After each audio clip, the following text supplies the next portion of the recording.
Perjalanan Pendidikan Indonesia dengan saya, Yulianti Rafikasari, mahasiswa PPG Prajabatan tahun 2022, PGSD Universitas Jember. Bangsa Belanda yang beragama Kristen Protestan datang ke Indonesia bukan hanya sekedar untuk berdagang saja, namun juga untuk menyebarkan agama. Sehingga konteks penyebaran agama menjadi salah satu permulaan pendidikan kolonial Belanda. Pada tahun 1848, Belanda menetapkan anggaran belanja pengajaran bagi orang Indonesia, yang mana pendidikan kala itu hanya bertujuan mendidik para calon pegawai. Sekolah yang disediakan pada anak-anak dari lingkungan pegawai yang ditempatkan di keresidenan. Perkembangan pendidikan Indonesia tidak lepas dari pengaruh politik etis, yaitu usaha mengangkat tingkat kehidupan bangsa Indonesia sebagai balas jasa. Salah satunya dengan memberikan pendidikan berupa Sekolah Bumi Putra. Sekolah Bumi Putra bertujuan agar penduduk Bumi Putra, Cina, dan golongan lainnya berkesempatan memperoleh pendidikan barat sebagai dasar pendidikan. Proses kegiatan pembelajaran berupa kegiatan menulis, membaca, dan berhitung seperlunya. Bidang pendidikan memberikan dampak positif bagi munculnya kaum pendidik dan pergerakan di Indonesia. Kesadaran akan pentingnya pendidikan memunculkan beberapa tokoh seperti Raden Tirto Disuryo yang mendirikan Serikat Islam, Budi Utomo yang memiliki kepedulian para pelajar dan intelektual, serta Raden Ajeng Kartini yang mendirikan sekolah untuk para perempuan. Dampak positif pengaruh politik etis dalam bidang pendidikan juga menggerakkan kesadaran Bapak Ki Hajar Dewantara yang kita kenal sebagai Bapak Pendidikan Indonesia. Beliau adalah orang yang pertama kali mendirikan taman siswa.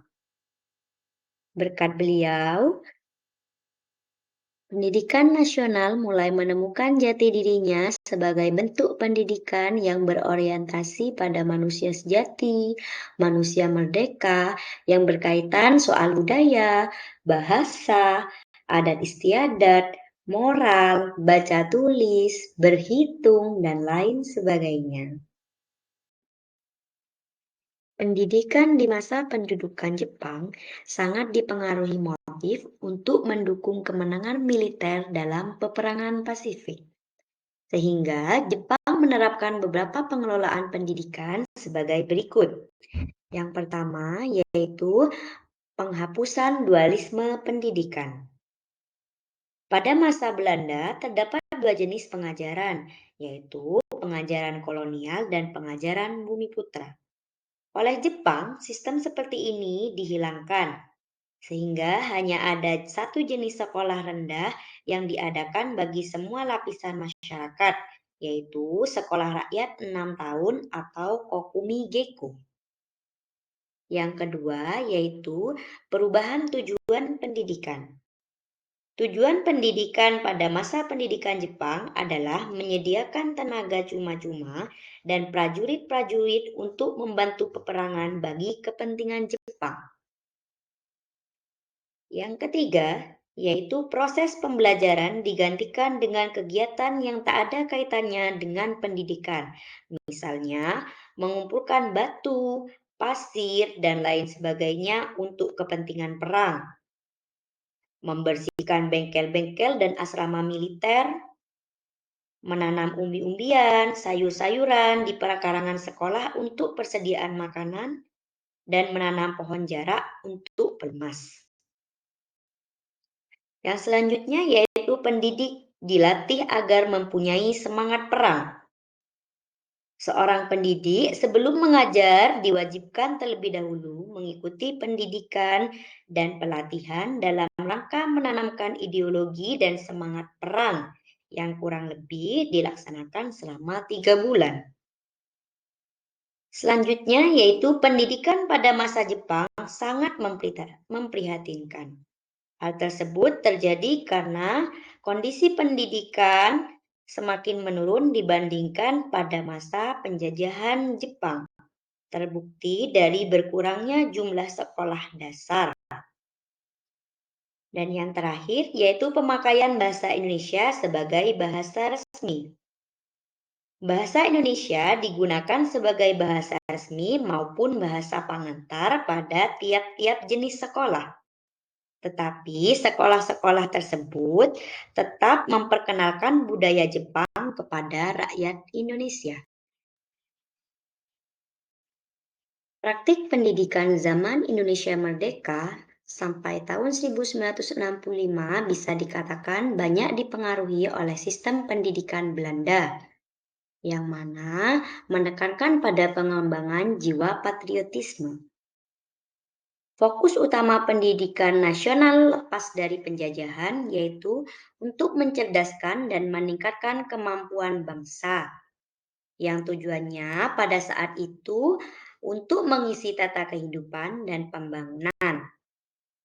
Pada masa Orde Lama, kurikulum berganti sebanyak 3 kali, yaitu kurikulum 1947, kurikulum 1952, dan kurikulum 1964. Penyelenggaraan pendidikan pada masa Orde Baru menjadikan Pancasila sebagai dasar pijakannya. Pada masa Orde Baru, kurikulum berganti dari kurikulum 1968, kurikulum 1975, kurikulum 1984, dan kurikulum 1994. Kurikulum 1984 mengusung proses skill approach, yaitu proses menjadi lebih penting dalam pelaksanaan pendidikan. Namun, tujuan tetap menjadi faktor yang tak kalah pentingnya. Peran siswa dalam kurikulum ini menjadi mengamati sesuatu, mengkelompokkan, mendiskusikan, hingga melaporkan. Bisa disebut juga dengan model CBSA atau cara belajar siswa. Perkembangan pendidikan Indonesia pada masa reformasi sangat dipengaruhi oleh perubahan konstitusi yang menjadi salah satu agenda reformasi. Perubahan kurikulum juga mewarnai perjalanan sejarah Indonesia pada masa reformasi, di antaranya kurikulum berbasis kompetensi atau kurikulum 2004, kurikulum tingkat satuan pendidikan atau kurikulum 2006, kurikulum 2013, dan kurikulum merdeka. Sekian, terima kasih. Sampai berjumpa lagi di materi selanjutnya.